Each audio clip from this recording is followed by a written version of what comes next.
I never imagined my life would take such a turn. You hear about these things happening to others, friends, co-workers, some guy in a story you come across online, but when it happens to you, it feels different. It feels like the ground beneath you is cracking, like the air around you is heavier, making it harder to breathe. My name is Alden, and for the past 10 years I believed I had a strong marriage. My wife, Lenora, and I had built a life together. Our home, our routine, the little traditions that made up our days. I never suspected a thing. Maybe that was my mistake. Maybe I was too trusting.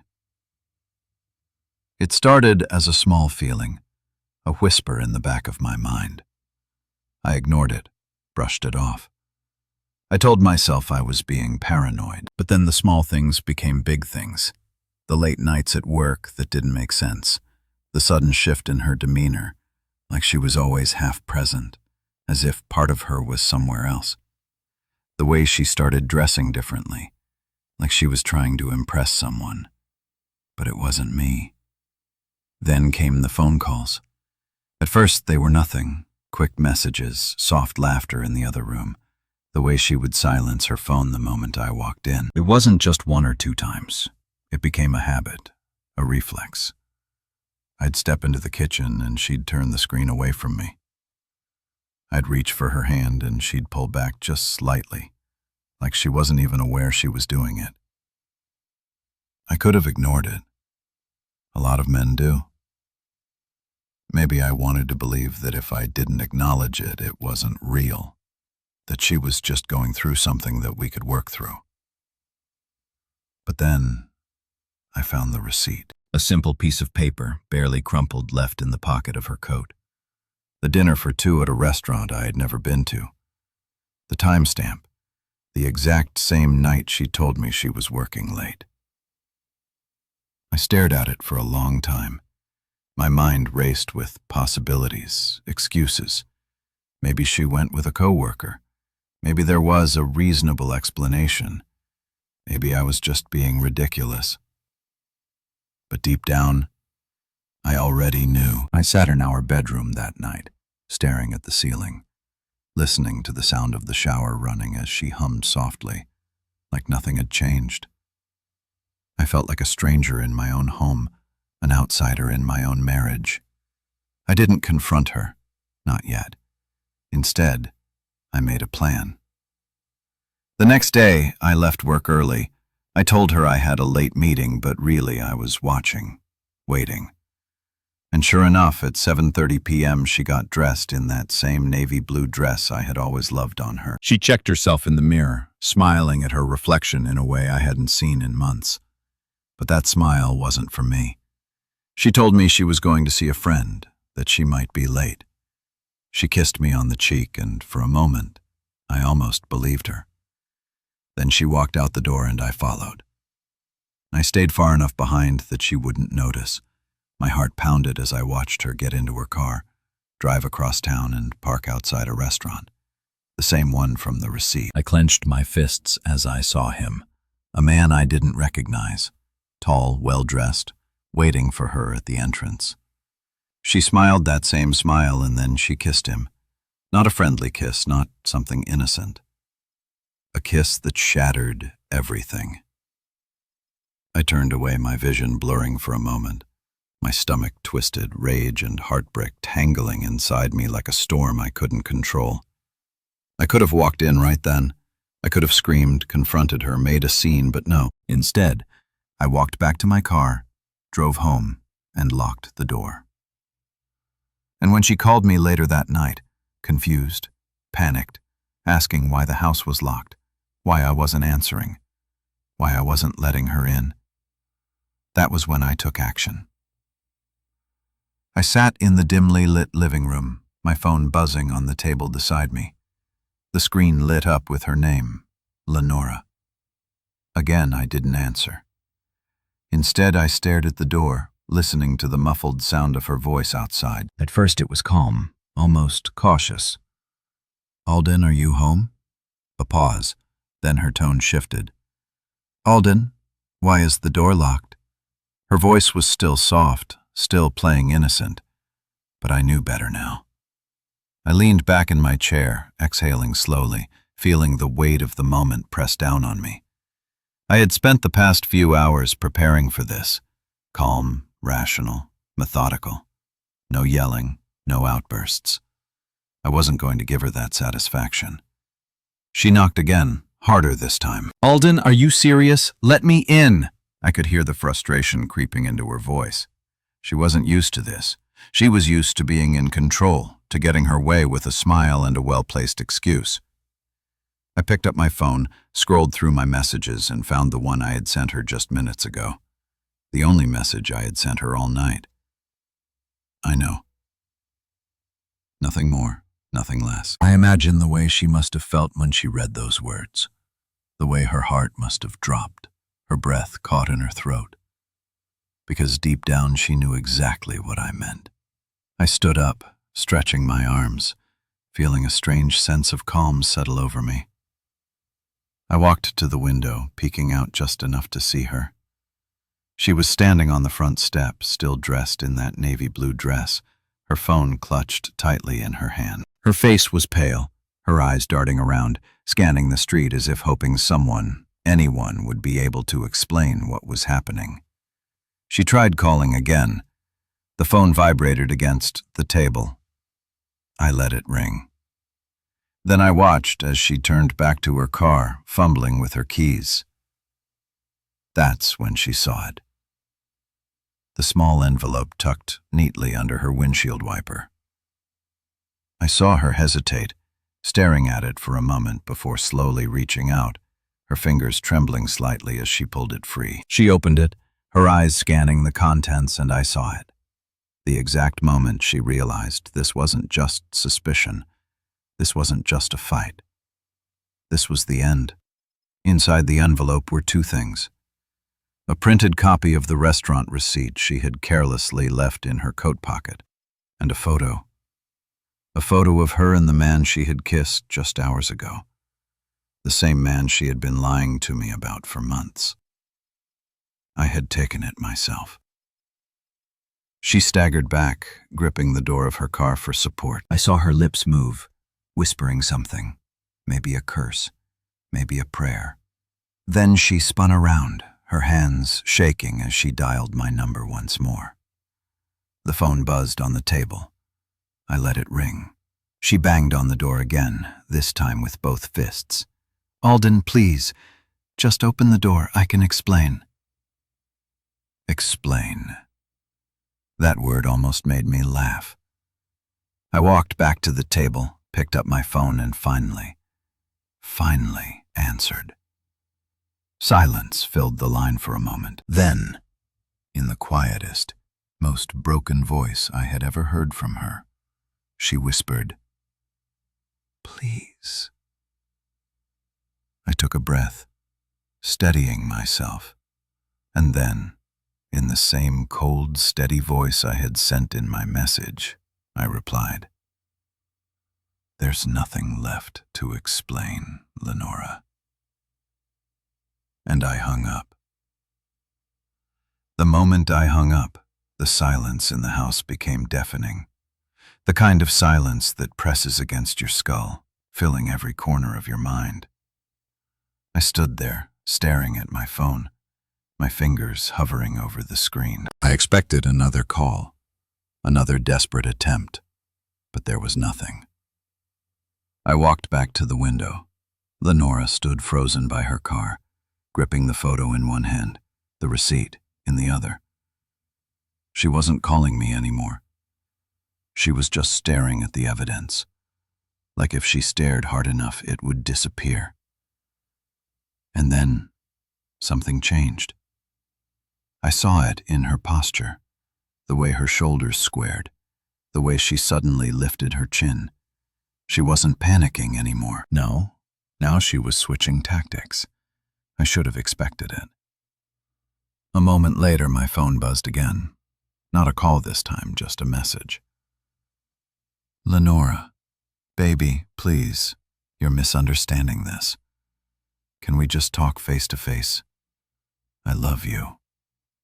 Love." That word. That damn word.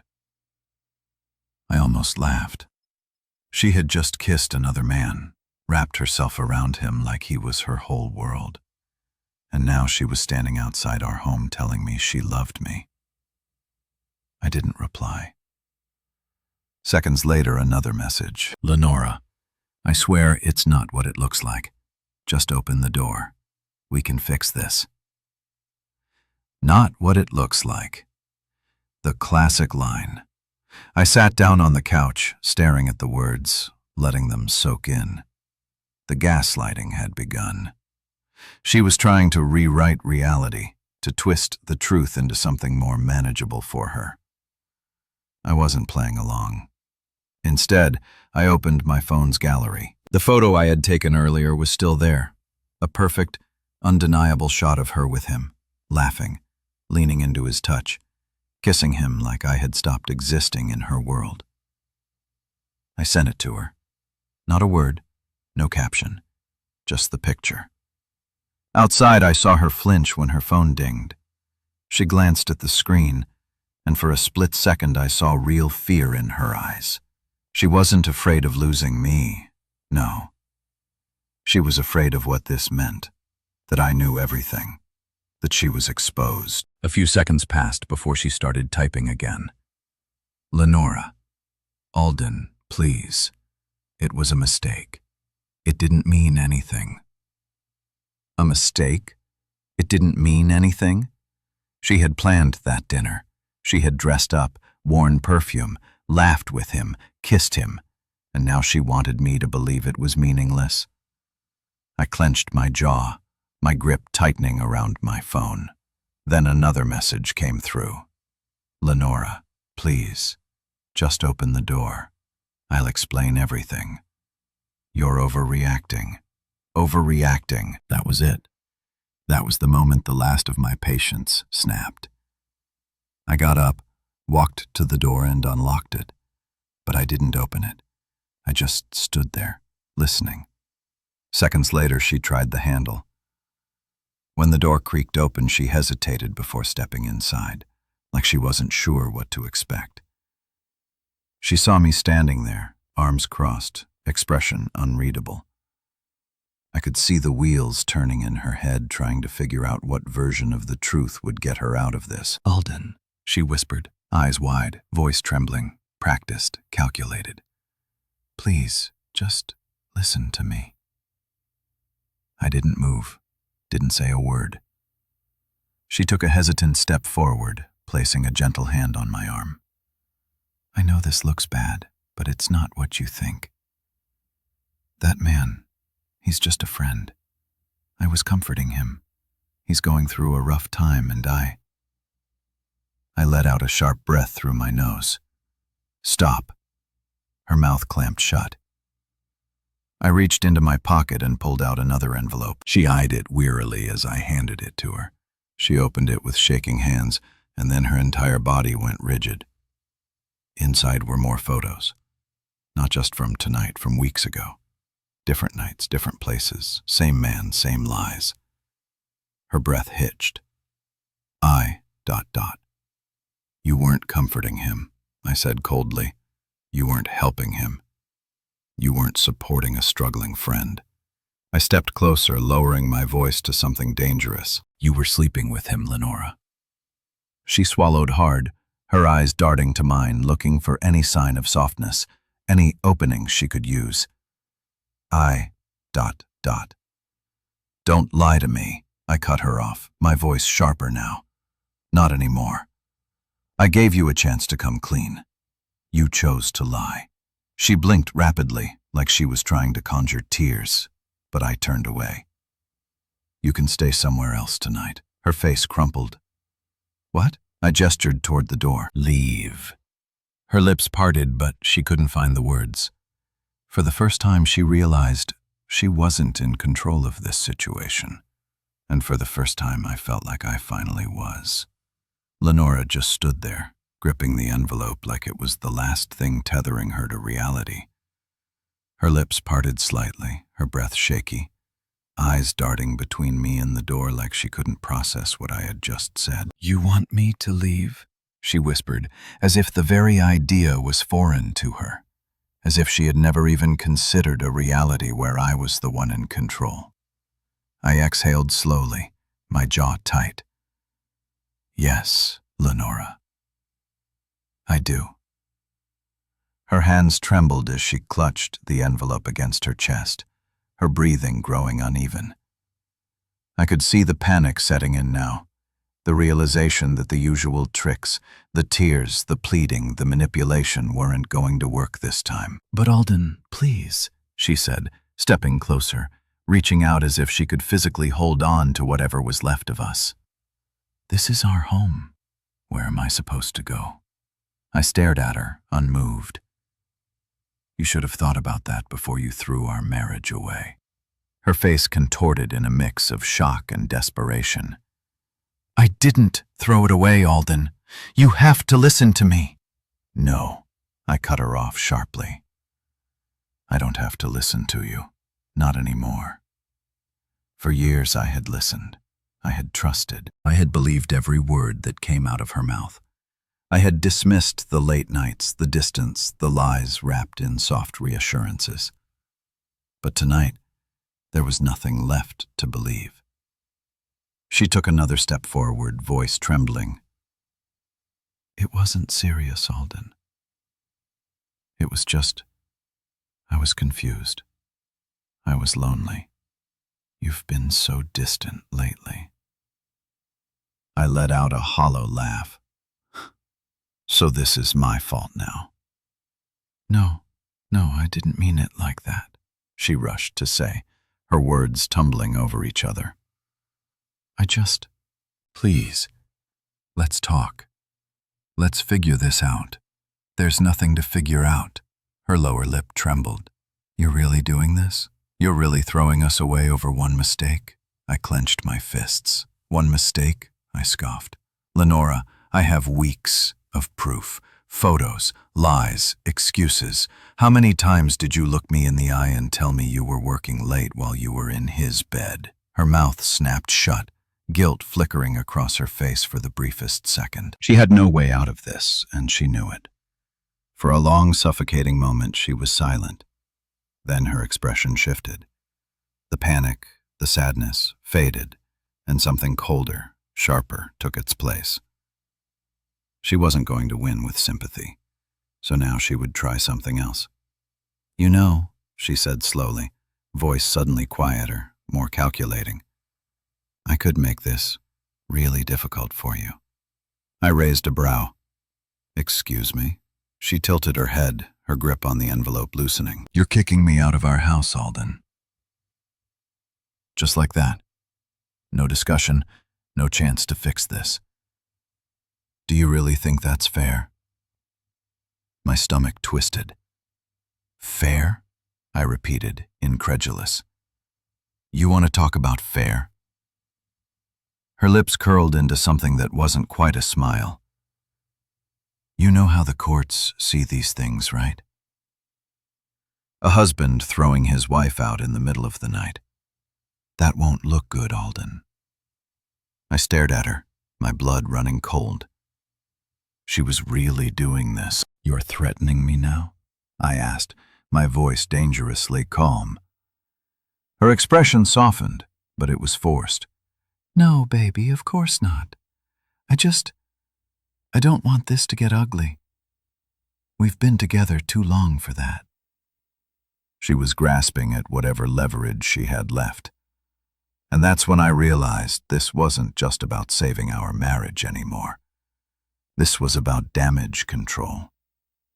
She wasn't sorry she had cheated. She wasn't even sorry she had been caught. She was sorry that I wasn't handling this the way she wanted me to. And that sealed it. I took a slow step forward, closing the distance between us, lowering my voice.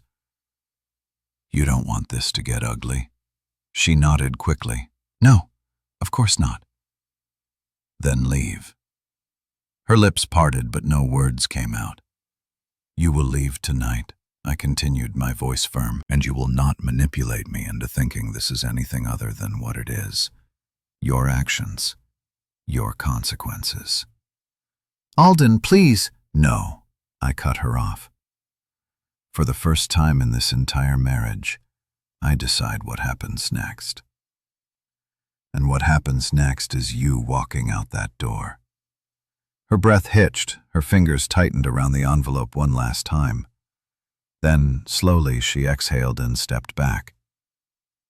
Fine, she whispered, her voice barely audible. I watched as she turned, walking toward the door, shoulders tense, fingers still trembling.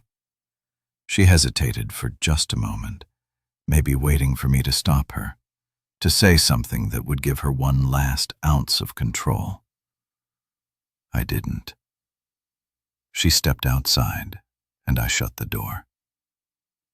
I stood there, staring at the wood, listening to the muffled sound of her footsteps fading into the night.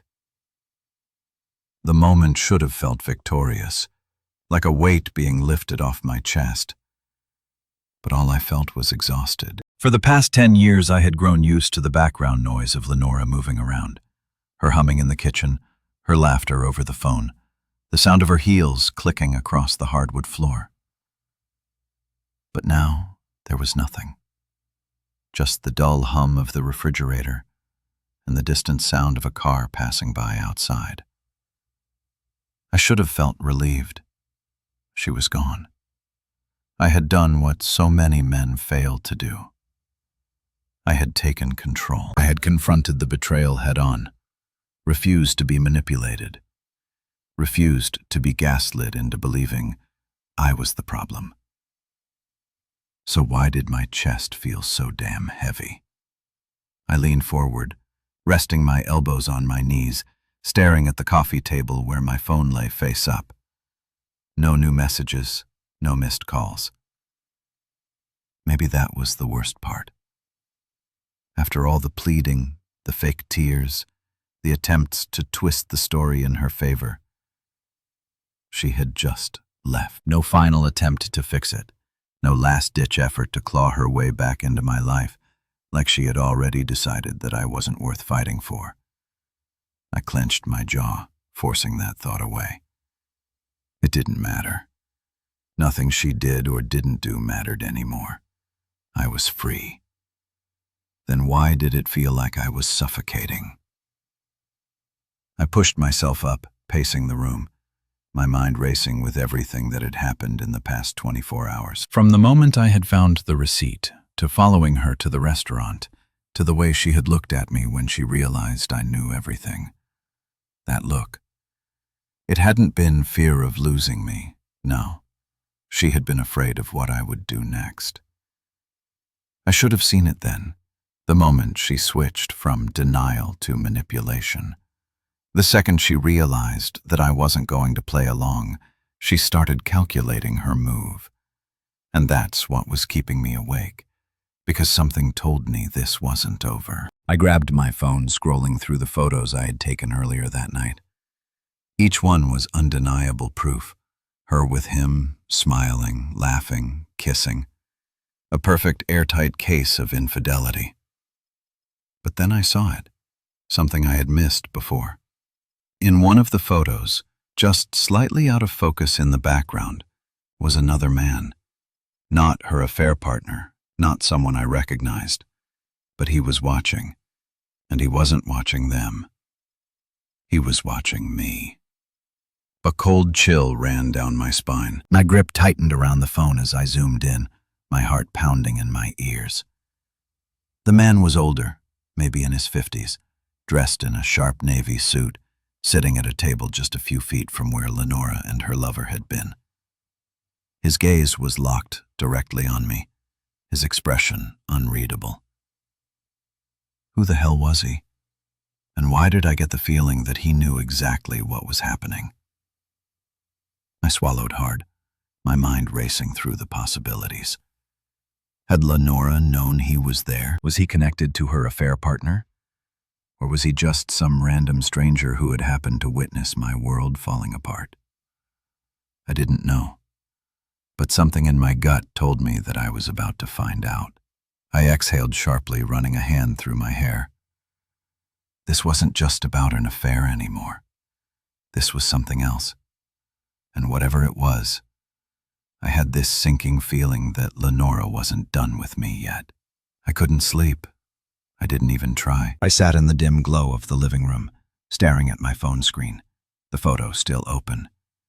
My eyes kept locking on to that stranger in the background, the way he wasn't looking at Lenora, wasn't paying attention to her affair partner. He was focused on me, like he knew something. Something wasn't right. I zoomed in again, studying his face. Sharp features, neatly groomed silver hair, an expensive suit. This wasn't some random guy off the street. He looked like he belonged to a boardroom, not a casual dinner spot where cheating spouses met up in secret. And the way he was watching me. I swallowed hard, rubbing my temples. Maybe I was reading too much into it. Maybe he was just another diner who happened to notice me standing outside, frozen in place, while my wife threw away 10 years of marriage with another man. But my gut told me otherwise. I had ignored my instincts before, when I first started noticing Lenora's late nights, when I caught her silencing her phone, when she started dressing up for someone who wasn't me. I had pushed those feelings aside, telling myself I was imagining things. I wasn't going to make that mistake again. I tapped the screen and saved the image separately, cropping in on the man's face. Then I did something I had never done before. I searched his image online. I wasn't expecting anything to come up. This wasn't a movie where you could just reverse search a photo and get an instant name and address. But as the results loaded, my breath caught in my throat, because there he was. His name was Everett Langston, CEO, investor, a powerful name in the corporate world. And then I saw something that made my stomach drop. He was also the father of the man Lenora had been with tonight. My blood ran cold. I clicked on another link, scrolling through photos of the Langston family, and there he was, the same guy from the restaurant, Lenora's affair partner. His name was Grant Langston. I leaned back against the couch, gripping the phone so tightly my knuckles turned white. This wasn't just some fling with a random coworker or a guy from the gym. She had been sleeping with him, a man from that family, a powerful family, a family with influence, connections, money, and his father had been watching the whole thing. I took a slow, shaky breath, my mind racing. Had Lenora known? Had she planned this? Or was this just a coincidence? I glanced at my phone again. The time read 2:14 a.m. And then, as if on cue, my phone buzzed with a message, not from Lenora, from an unknown number. "We need to talk. Now." I stared at the text, my heart pounding. Was it him? Everett Langston? How the hell did he get my number? My fingers hovered over the keyboard, uncertainty twisting in my gut. Should I ignore it? Respond? Before I could decide, another message came through. "I know where your wife is right now." Do you? I froze. My pulse hammered in my ears as I read the words over and over. I thought Lenora had left. I thought she had gone to stay with a friend, or maybe even back to that man's place. But something about this text made my stomach churn. She wasn't just somewhere. She was somewhere he knew about. I inhaled sharply and typed back, "Who is this?" A few seconds passed before my phone buzzed again. "Someone who can tell you the truth about your wife, but only if you're willing to hear it." I stared at the screen, my hands cold. My gut was screaming at me. This was bigger than just an affair, and I wasn't sure I was ready to know just how deep it went. But I had to. I had already lost my marriage. Now I needed to know why. I stared at my phone, my pulse hammering in my ears. This wasn't normal. Affairs weren't supposed to come with cryptic messages from powerful men. They weren't supposed to unravel into something deeper, something more dangerous. But here I was, and Everett Langston, the father of the man my wife had been with, knew something I didn't. Meet me at the Brighton Hotel, room 1215. Come alone. I hesitated. My mind screamed at me not to go. This was insane. What kind of husband meets with the father of his wife's affair partner in the middle of the night? And yet, I had to know. Because there was something bigger happening here. Because Lenora wasn't just cheating. Because the way she had looked at me before she left, the way she had hesitated at the door, waiting, expecting me to stop her, told me she was hiding something more. And now, Everett Langston was offering me the truth. I grabbed my keys, shoved my phone in my pocket, and walked out the door. The Brighton Hotel loomed over the city, its glass facade gleaming under the streetlights. It was the kind of place reserved for the wealthy, the kind of place where men like Everett Langston conducted their business behind closed doors. The moment I stepped inside, the atmosphere shifted. The lobby was pristine, with marble floors and chandeliers hanging overhead. A few businessmen lingered near the bar, their hushed conversations blending with the soft jazz playing in the background. I made my way to the elevators, my hands clenched into fists at my sides. This was a mistake, I knew it. And yet, I pressed the button for the 12th floor. When the doors slid open, I stepped into the dimly lit hallway. Room 1215 was at the end, its door slightly ajar. He was expecting me. I pushed the door open, my muscles tense, prepared for anything. And there he was. Everett Langston sat in an armchair by the window, a glass of whiskey in his hand. He looked exactly like he had in the restaurant, impeccably dressed, composed, completely in control. He didn't look up as I entered. Instead, he swirled the amber liquid in his glass and exhaled slowly. "You came," he said, his voice deep, calm. "Good. That means you're ready to know the truth." I shut the door behind me, my jaw tight. "You have 60 seconds to tell me why the hell I'm here." He finally lifted his gaze, studying me like I was some business deal he was about to close. Then he leaned forward, placing his drink on the table beside him. "You don't know who your wife really is, do you?" My stomach twisted. I clenched my fists. "I know enough." He smirked. "No, Alden. You know what she did, but you don't know why she did it." Something about the way he said it sent a chill through me. I didn't say anything. I just stared at him, waiting. Everett reached into his jacket and pulled out a small envelope. He tossed it onto the table between us. I didn't move. "Go ahead," he said. "Take a look." I hesitated, then grabbed the envelope and slid out the contents. My breath caught in my throat. Inside were photos, not of Lenora and his son, not of her cheating, but of me. My hands went cold as I flipped through them. They weren't recent. Some were from years ago. Pictures of me at work, at home, at the grocery store, walking down the street. Someone had been watching me for a long time. I looked up sharply. "What the hell is this?" Everett sighed, leaning back in his chair. "Your wife didn't just cheat on you, Alden. She chose my son. She was placed in his life. And yours." My mind reeled. "What are you talking about?" His gaze hardened.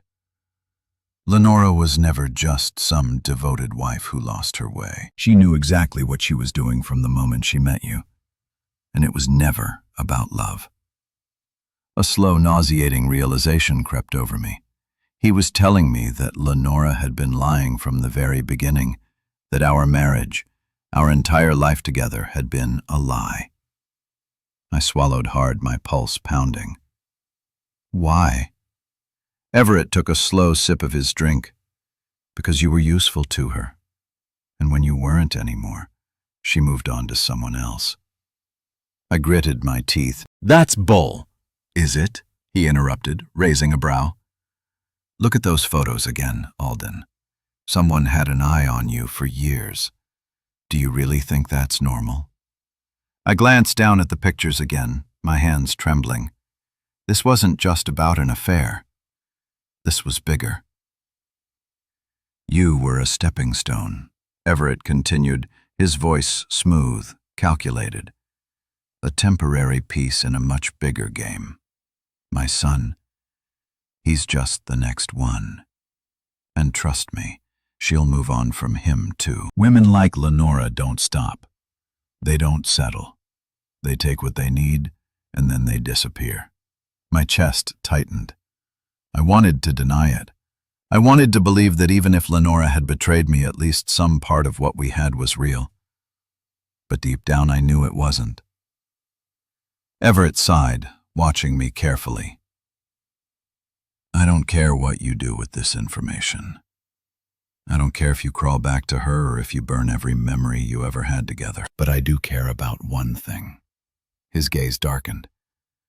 I want her gone from my son's life. Permanently. I exhaled slowly, my mind spinning. You want me to stop her? He smirked. I want you to expose her publicly so she never does this again. I clenched my jaw, my hands tightening around the envelope. My wife had destroyed our marriage. She had lied to me for years, and now she was moving on to her next victim. I stood up, my decision already made. Tell me what I need to do. Everett smiled. I walked out of the Brighton Hotel with my mind spinning. The weight of Everett Langston's words pressed down on me like a heavy storm cloud. I had come here expecting to learn more about my wife's affair, but instead, I had learned that my entire marriage had been built on a lie. Lenora had chosen me. I wasn't her husband. I was a stepping stone. And now she was moving on, sinking her claws into Grant Langston, another man who didn't realize he was just another piece in her twisted game. I gripped the envelope tightly in my hand, my heart pounding. I had a choice now. I could walk away, let her do what she always did, leave a trail of destruction behind her while she played the perfect wife to someone new. Or I could make sure this never happened again. The next morning I sat at my desk, scrolling through the evidence. The photos, the receipts, the messages. Proof that Lenora had been deceiving not just me, but everyone around her. I wasn't going to destroy her reputation. That wasn't my goal. But I was going to make sure Grant Langston knew exactly what kind of person he was dealing with. I drafted a simple email. No accusations, no bitterness. Just the facts. 2. Grant Langston. Subject: thought you should know. Grant. I'm reaching out not as a jealous ex, but as someone who knows what it feels like to be misled by someone you trust. I learned the truth too late, and I don't want you to experience the same. Attached are some things that might give you a clearer picture of what's been happening. What you choose to do with this is up to you. Alden. I attached the photos and documents, then hovered over the send button. This wasn't revenge. This wasn't about humiliating Lenora. This was about truth. I clicked send and exhaled. Lenora showed up at the house a few hours later. I heard the frantic knocking before I even opened the door. When I did, she stood there, her face pale, her eyes wide with shock.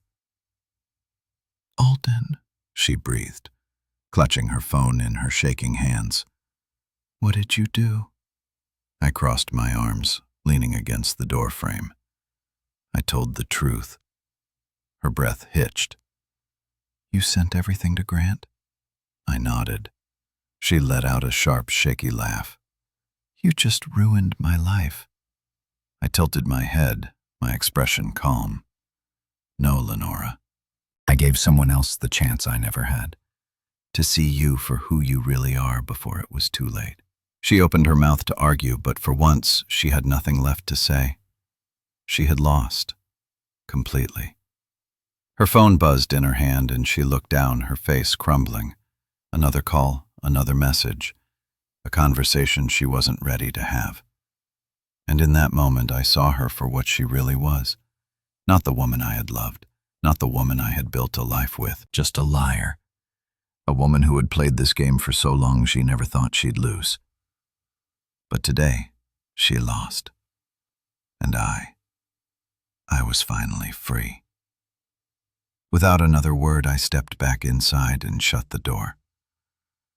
And for the first time in a long time, I felt lighter.